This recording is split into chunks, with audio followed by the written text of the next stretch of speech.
Hey, what's up you guys? It's Scott with Everyday Home Repairs, and today a little different video. The tool belt is off to the side and we're gonna sit down and go over our second channel update.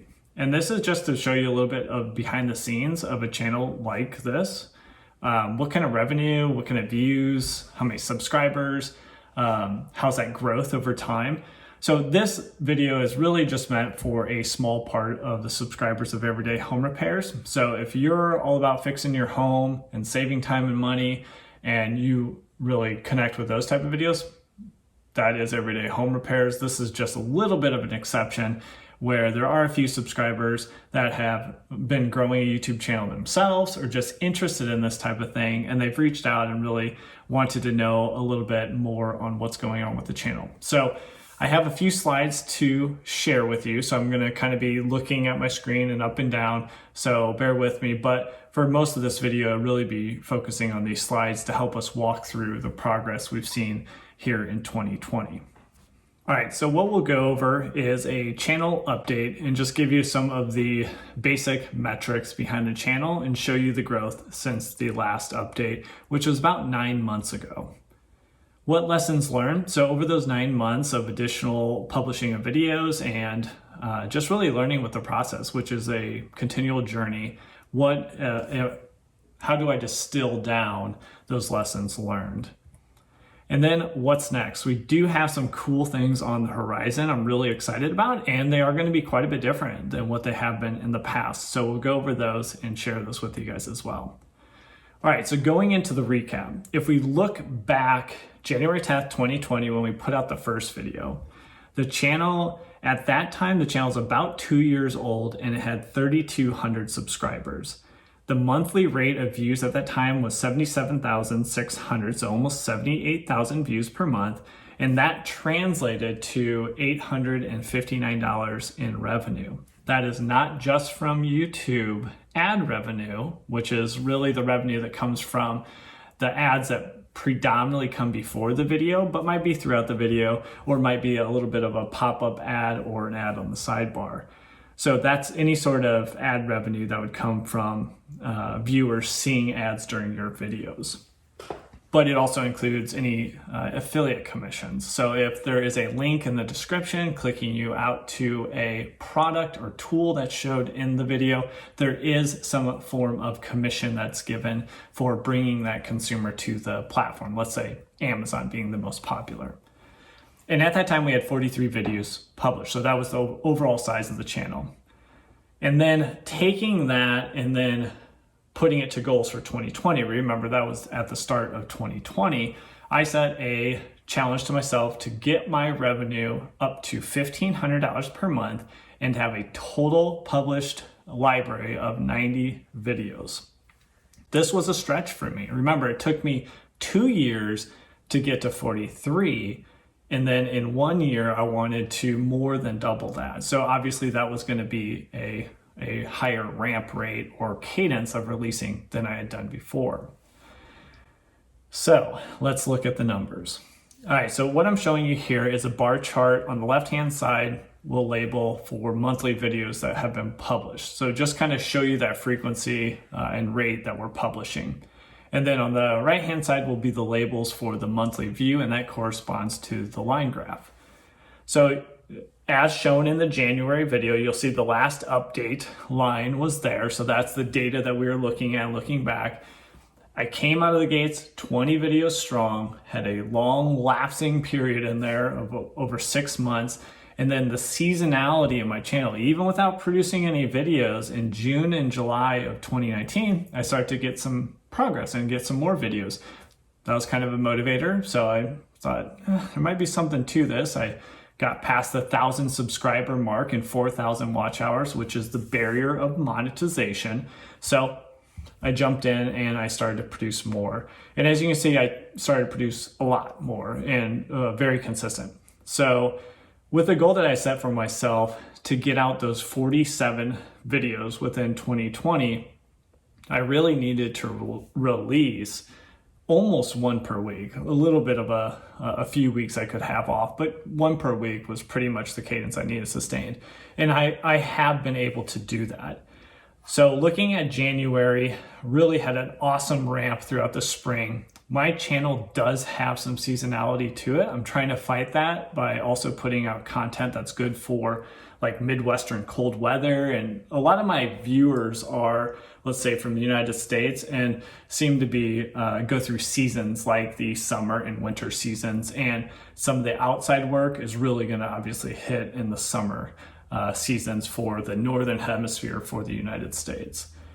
So I had an awesome ramp going from, remember, about 78,000 views per month all the way up to 400,000 views, which was an awesome, awesome ramp, and was obviously really motivating. But I kept producing, kind of went over that hump a little bit. Some of my heavy hitting videos at the time are really good in the spring seasons. So those started to come down. And then I was able to continue to produce and continue to have additional videos gain steam, and and I'm starting just back on to another ramp. So hopefully it'll keep going up and progressing past that 400,000 mark as we sit here and just got the numbers from September. So the question is, you see the views. Views are a pretty good correlation to what you'll make in revenue. There are a few other factors that go into it, but some updates. So I am going to create, and I have created, a new channel. Why is that? So I like to talk about these things. I like to help people that are starting new YouTube channels or just looking to get into entrepreneurship or do something on the side, whether that's online or offline, and just really like to grow business, learn about business, how to invest, these type of things. So new channel, that means a new channel. That channel is called Engineered Income. That kind of leverages my background in corporate America, which was predominantly in design engineering for machinery, but also in data analytics. And it takes this type of content off of Everyday Home Repairs. Everyday Home Repairs is not meant for this. So our audience is homeowners, and we are focused on just those simple DIY videos and trying to help people save time and money. And that's really it. So do repairs yourself. Don't call that plumber for a simple repair and save yourself $100, $150. That's the focus of Everyday Home Repairs. It's not necessarily content creation, online business, real estate investing. So new channel. And that new channel will be focused on, let's say, entrepreneurs, but it could just be people that are interested in some of these topics, and with a focus of real estate investing, which I also do with rental properties and fix and flips. My background here, you can see I am in a condo that I purchased off market. So this was not listed, and I am fixing up the condo. That would be something I'll resell in the future, hopefully for a profit, right? But also creates great content for Everyday Home Repairs, right? So there is a business model behind this. So I want to help to share lessons learned throughout that and just kind of build more of a community. So I would expect the subscriber to view ratio to grow a little bit more steady than Everyday Home Repairs. Everyday Home Repairs, I can crank some views, but subscribers are much harder, right? Somebody comes in and wants to see how to replace a faucet. That's very transactional, and rightfully so. They want to get that problem solved and get on with their day, not really looking to grow, in a community or build a relationship or like do a bunch of projects at that time. So subscribers are a little slower on that channel. A channel like Engineered Income would be a little bit more of people coming back, subscribers being a larger part of your views.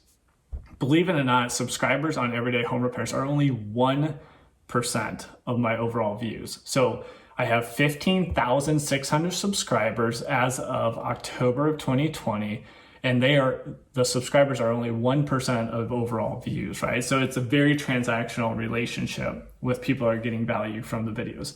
Engineered Income will not be that same way. So I'm actually going to pause this video here. This video is on this video is on Everyday Home Repairs. And again, this video's content and value really belongs over on Engineered Income. So I need you guys, asking you a favor, a little bit of work for you to do now, is to go over and subscribe to Engineered Income. Easiest way is there's a link down in the description below the title of this video, or you can also search on YouTube. Now, because this is a pretty new channel, it's kind of hard to find. So you have to actually write out Engineered Income with no space, and possibly you need to press filter and go to click channel. So you only want to look for channels of that name, and then you'll see the green gears with the dollar signs in the middle, indicating the logo for Engineered Income. So jump over there, subscribe, and you also see the video. And that the video is going to continue on with this story. And what did those views actually mean in terms of monthly income? What did the growth rate look like? What have I learned in those nine months? And how and why am I actually going to go full time in this space? So in just a couple months, I will be going full time. So I'm I'm exiting a career in corporate America, a 15-year career, and I am going to scratch the itch of entrepreneurship that I've had for a very long time. I'll be doing rental properties and like you've seen here, fix and flip properties, but really focusing in also on everyday home repairs as a big focus of this time, and building out Engineered Income and kind of sharing some of those ideas and helping people grow and kind of building that community. So that's it. Don't forget to jump over and subscribe, but also hit the bell notification, because this is going to be such a new channel that if you don't hit the bell notification, you might not get the new videos coming up in your feed as we put those out on Engineered Income. So we'll see you over on that channel, and we'll continue on with this story.